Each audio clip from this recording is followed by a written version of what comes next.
Bollywood star Johnny Depp और amber heard अपने case के कारण पूरी दुनिया में हेडलाइंस में है और इन दोनों के बीच है एलन मस्क। सही सुना आपने, ये वही शख्स है जिन्होंने हाल ही में ट्विटर को $44 बिलियन में खरीदा है। लेकिन एलन मस्क का जॉनी डेप और एम्बर हर्ड केस से क्या कनेक्शन है, जानने के लिए बने रहिए हमारे साथ वीडियो के एंड तक। 2015 में जॉनी डेप से शादी करने के बाद सिर्फ 1.5 साल में ऐसा क्या हुआ कि जॉनी डेप और एम्बर हर्ड ने एक दूसरे पर 50 और $100 मिलियन केस दर्ज करा दिया। 3 बार ऑस्कर अवार्ड के लिए नॉमिनेट हो चुके जॉनी डेप की 2009 में एम्बर हर्ड से फिल्म द रम डायरी के सेट पर मुलाकात हुई थी। कुछ टाइम एक दूसरे को डेट करने के बाद फरवरी 2015 में दोनों ने शादी कर ली, लेकिन ये शादी बहुत ज्यादा नहीं चली और 2017 में जॉनी डेप और एम्बर हर्ड का तलाक हो गया। तलाक के कारण जॉनी डेप को $7 मिलियन की मोटी रकम एम्बर हर्ड को देनी पड़ी थी। अब आपको बताते हैं कि दुनिया भर में ये केस इतना लाइमलाइट और सोशल मीडिया पर क्यों ट्रेंड कर रहा है। असल में कहानी इन दोनों की शादी के 1 महीने बाद ही शुरू हो गई थी। एक मीडिया रिपोर्ट के अनुसार एम्बर हर्ड ने बताया कि उनके एक्स पति जॉनी डेप ने उन पर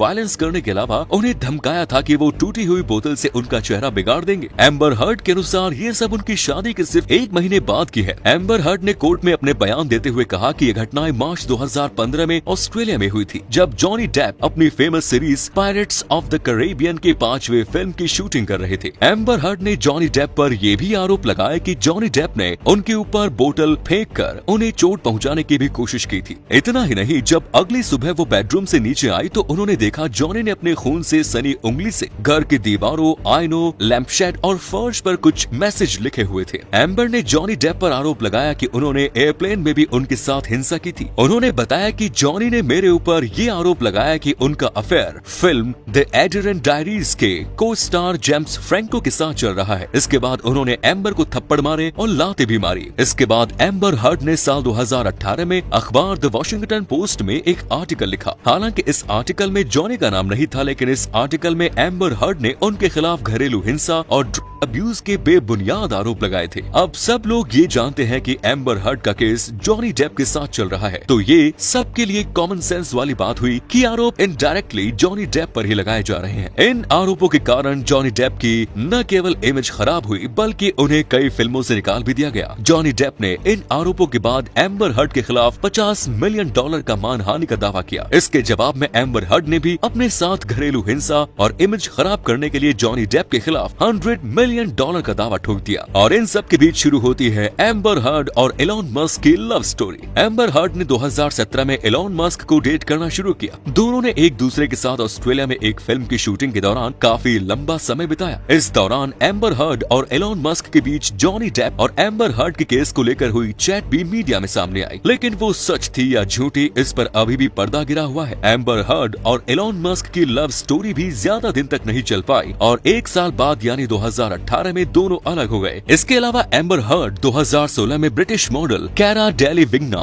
मई 2018 में आर्ट डीलर विटो चैनेबल और जनवरी 2020 में बिनाका बुट्टी के साथ भी रिलेशनशिप में रही। एम्बर हर्ड के सभी रिलेशन हाई प्रोफाइल रिलेशनशिप थे। इसके बाद मई 2022 को जॉनी डेप और एम्बर हर्ड के केस का ट्रायल शुरू हुआ। क्योंकि ये एक पब्लिक केस था, इसलिए इसे कोई भी ऑनलाइन देख सकता था। लोग इस केस के वीडियो सोशल मीडिया पर अपलोड करते थे, जिसके बाद एम्बर हर्ड और जॉनी डेप के फैंस के साथ साथ आम लोग भी अपने कमेंट्स वीडियो पर करते थे। लेकिन एक टाइम ऐसा आया कि लोगों ने जॉनी के फेवर में सोशल मीडिया पर #Man2 चलाया। असल में ये इसलिए था क्योंकि लोगों का कहना था कि आदमी भी औरतों की हिंसा का शिकार हो सकते हैं। ये ट्रेंड औरतों के साथ होने वाली हिंसा के सपोर्ट में चलाए गए #Me2 की तरह ही था। यही कारण था कि लोग सड़कों पर भी बैनर लेकर उतर आए थे, जिस पर support to Amber, I am standing with Johnny जैसी लाइंस लिखी होती थी। इतना ही नहीं, लोग इन दोनों के खिलाफ मीम्स भी बनाकर भी फॉरवर्ड करते थे। केस की सुनवाई के दौरान जॉनी डेप ने एम्बर हर्ड के द्वारा लगाए गए सभी आरोपों को गलत बताया। केस में जॉनी डेप की एक्स वाइफ